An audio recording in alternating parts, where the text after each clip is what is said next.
Hey guys, Jessica Damu here, and today I'm going to show you how to make the perfect Inque figure. More or less.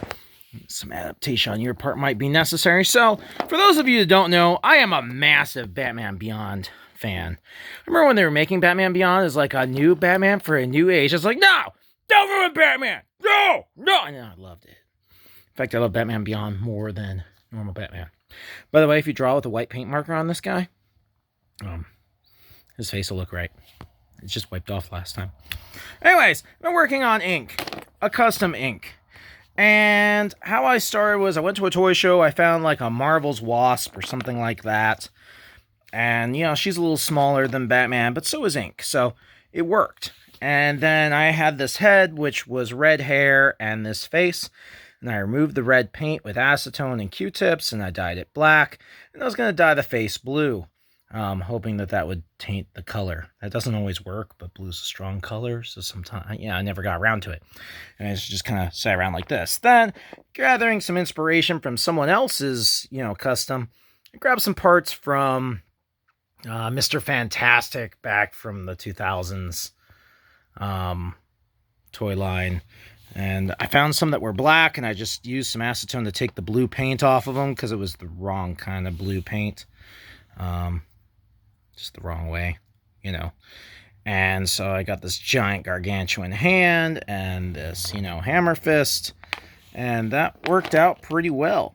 But still, it didn't quite look like Inque. I thought maybe I could cut the hair or whatever, and I'm still not against this head sculpt. But kept thinking to myself, there is this Burger King toy, and, it's not very big, so obviously it would never work. But then I found it at the toy shop. I was like, yeah, you know what? That head might work on there. This is a rubber bendy figure, kind of like the Mr. Fantastic arms. And my wife brought it home, and this is how much my wife loves me. She just started working on this project. She knew it was important to me. She cut off the arms. She hollowed them out at the top so they could fit on. And where'd my hand go? Oh, there it is. Yeah, there's the right hand and that arm. And I haven't painted it yet. And then, we had to pry this booger out. This thing is enormous. They don't want kids to swallow parts, so they basically made this thing to never, ever, ever, ever come out. My goodness. Expect to heat it up with a hairdryer and pry it out. We'll need to fill that in, probably with some hot glue that's black. And then, I need to sculpt something that kind of patches those. Makes that not look so, different sized. But I haven't really figured that out yet. This Inque has some paint wear on her nose. My wife, this doesn't drill very well, so she manually cut it with a knife. I'm not sure what to do with the face there in terms of the paint loss, though, because this is a color change toy. See?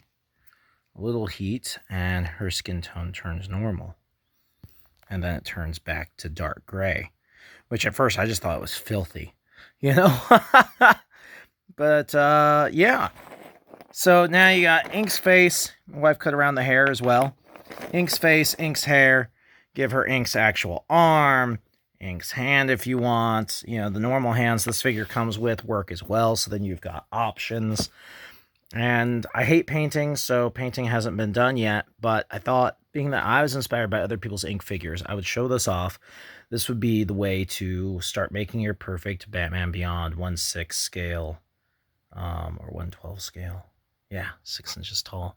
Batman Beyond Inque figure. I hope this is inspirational to my fellow Batman Beyond fans, and hopefully find one that doesn't have paint wear on its nose, because I'm not really sure how to fix that. Do I paint it skin tone?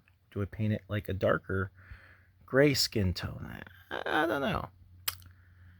And my schedule doesn't allow for a lot of painting, which is why I print in multicolor when I'm 3D printing.